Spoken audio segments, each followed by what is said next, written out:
Hello students, today we are going to study laws of motion of class 9. So something that comes first is a force. What is a force? A force is a physical cause which change or tends to change either size or the shape or the state or rest of the motion of a body. It's means that force force क्या है?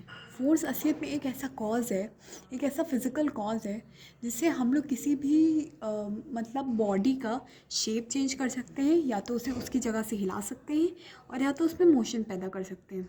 जैसे मान लीजिए आपने अगर किसी clay में अगर आपने प्रेशर लगाया तो उसका शेप चेंज हो जाता है. और अगर आपने किसी भी मतलब बॉल को आगे फेंका तो उसका भी स्टेट चेंज हो जाता है. और मान लीजिए कोई भी बॉल रेस्ट पर है और आपने उसे धक्का मारा तो उसका मोशन चेंज हो जाता है. वैसे ही फोर्स तो कई प्रकार के होते हैं, पर हम लोगों को दो प्रकार के पढ़ने. सबसे पहला है कॉन्टैक्ट फोर्स. कॉन्टैक्ट फोर्स वो फोर्स होता है जो बॉडी पे अप्लाई किया जाता है बाई फिज़िकली टचिंग देम. ठीक है, तो मतलब हम लोग किसी भी बॉडी को फिज़िकली टच करते हैं. जैसे ये इसको हम लोगों ने फिज़िकली टच किया तो इसमें मोशन आया, है ना. तो मोशन का इस कॉन्टैक्ट फोर्स में कई सारे होते हैं. जैसे सबसे पहला है frictional force, normal reaction force, tension force as applied through strings, force exerted by spring, force exerted during collision. ठीक है, तो फ्रिक्शनल फोर्स कौन सा फोर्स होता है? फ्रिक्शनल फोर्स वो फोर्स होता है जो एक बॉडी को आगे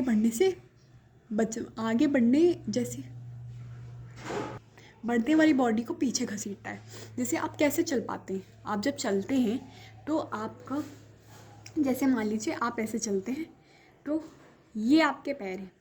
ठीक है, मान लीजिए जस्ट फॉर थिंकिंग, मान लीजिए कि आपके पैर हैं. पीछे आप फोर्स लगाएंगे तो आपके पैर पर पीछे फ्रिक्शन लगेगा, तभी आप आगे जा पाएंगे. समझे? तो दूसरा है नॉर्मल रिएक्शन फोर्स. ये एक ऐसा रिएक्शन फोर्स है जैसे कोई भी चीज़ किसी चीज़ पे रखी हुई है तो मेरी बॉडी इस पे फोर्स लगा रही है ना. तो ये उल्टा, मान लीजिए जैसे ये है, मान लीजिए ये है, तो अगर ये इस पे नीचे किसी सरफेस पर फोर्स लगा रही है तो किसी ऊपर भी फोर्स लग रहा है. इसको हम लोग कहते हैं normal reaction force. Tension applied through strings. मान लीजिए ये एक जगह है और यहाँ पे एक बॉक्स लटका है स्ट्रिंग से, तो वेट नीचे की तरफ लग रहा है और टेंशन ऊपर की तरफ लग रहा है. तो ये नॉर्मल रिएक्शन है, मतलब सॉरी, ये टेंशन फोर्स है as applied to string. Force exerted by spring. तो हम लोग जैसे ये स्प्रिंग है, इसको ये स्ट्रिंग ऐसे, ये हमेशा अपने आप को अपनी नॉर्मल पोजीशन में रखना चाहिए. अगर हम लोग इसे आगे करेंगे तो ये पीछे आएगी, और अगर इसे पीछे करेंगे तो ये आगे आएगी, है ना. तो ये किस वजह से? ये हम लोग का कॉन्टैक्ट फोर्स है और ये हम लोग वो अपने ओरिजिन पर रहना चाहती है जहाँ से शुरू हुई है. क्लास 11th में हम लोग पढ़ते हैं इसका फॉर्मूला भी, बट वो अभी आपकी क्लास 9th में नहीं है ना. तो हम लोग यहीं तक पढ़ेंगे. और इसके आगे फोर्स एक्सर्टेड ड्यूरिंग कॉलिजन. जब भी कॉलिजन होते हैं, किसी भी चीज़ का कॉलिजन होता है, जैसे कोई भी बॉल है, ये बॉल है, ये इसकी तरफ आएगी, ये इसकी तरफ आएगी, दोनों कोलाइड हो जाएंगे और दोनों वापस अपनी अपनी इस साइड मूव कर जाएंगे, अपोजिट साइड, है ना. तो ये जो है ये एक फोर्स एक्सर्टेड ड्यूरिंग कॉलिजन है. देखिए मैं आपको इस पार्ट का सम अप कर देती हूँ. फोर्स क्या है? फोर्स एक ऐसा फिजिकल कॉज है जिससे हम लोग साइज चेंज कर सकते हैं, शेप चेंज कर सकते हैं, उसे मोशन में ला सकते हैं. एक हम लोग का क्या होता है? Contact force. कॉन्टैक्ट फोर्स कैसे होता है? फिजिकली किसी भी चीज़ को टच करने से. तो कौन सा? सबसे पहले फ्रिक्शन, किसी भी बॉडी को अपोज करने वाला फोर्स. नॉर्मल रिएक्शन, किसी भी बॉडी नीचे लगाती है उसी पर लगता है ये force. Tension force is applied to string, मतलब कोई भी स्ट्रिंग से, मतलब किसी भी बॉडी को अगर ऊपर से जोड़ेंगे तो उस पर टेंशन लगेगा. अगर हम लोग स्प्रिंग को अगर कंपाइल करेंगे या इस साइड मतलब इधर करेंगे तो फिर ये इस साइड फोर्स लगाएगी. कोलिजन फोर्स, जो मतलब दो बॉल्स अगर मान लीजिए लड़ रही है तो वो एक दूसरे से अपनी अपोजिट डायरेक्शन में जाएंगी एज अ फोर्स. सब में अपना अपना फोर्स लग रहा है. Then next type of force is non contact force. The forces, ये एक ऐसा फोर्स है, the force that experience by body even without physically in touch. मतलब ऐसा फोर्स जब दो बॉडी टच में ना हो तब भी ये लगे. जैसे आपने सुना होगा ग्रेविटी. अगर आप बॉल को डाल लें तो बॉल एयर में है और ये नीचे है, क्या ये दोनों फिजिकली मतलब टच में है? टच में है नहीं है ना, तब भी ये गिर जाती है. क्यों? क्योंकि इनमें नॉन कॉन्टैक्ट फोर्स लग रहा है. ये नॉन कॉन्टैक्ट फोर्स लगा रही है अर्थ. ठीक है, तो नॉन अर्थ बहुत सारे, मान लो मैं आपको एग्जांपल्स देती हूँ. तो a ball placed on a table start rolling down when the table is tilted. मान लीजिए अगर टेबल टिल्ट करती है तो ये अपने आप ही नीचे जाना शुरू कर देगी. Then if a body is thrown up in air it goes up, reaches to a height, then turns to the ground. This one. A coin falls when it is released at a height. हम same मतलब कोई भी coin हो चाहे कोई भी object हो वो गिर जाएगा ना. Then we have electrostatic force. इसी फोर्स का दूसरा मतलब नॉन कॉन्टैक्ट फोर्स का दूसरा type electrostatic force.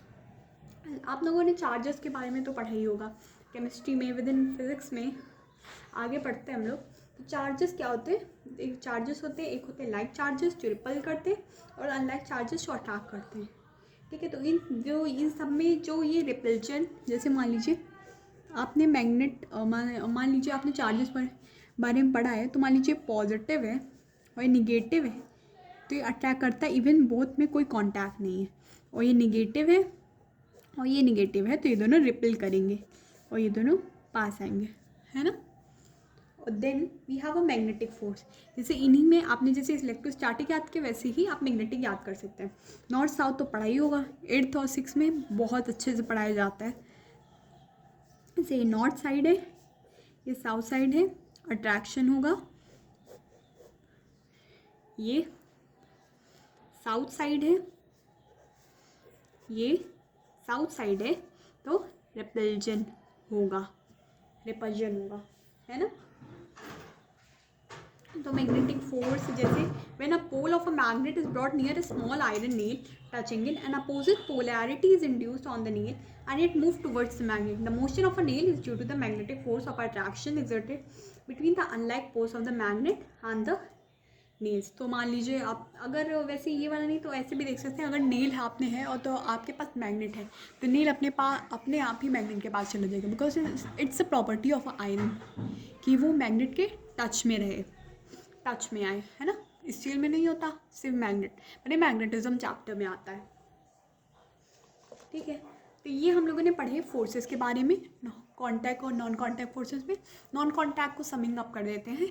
The forces experience by a body even without a physically in touch. मतलब कोई भी फोर्स जैसे ग्रेविटेशनल फोर्स, जब हम लोग उसको टच नहीं करते हैं तब वो जो फोर्स क्रिएट होता है उसको हम लोग नॉन कॉन्टैक्ट फोर्स कहते हैं.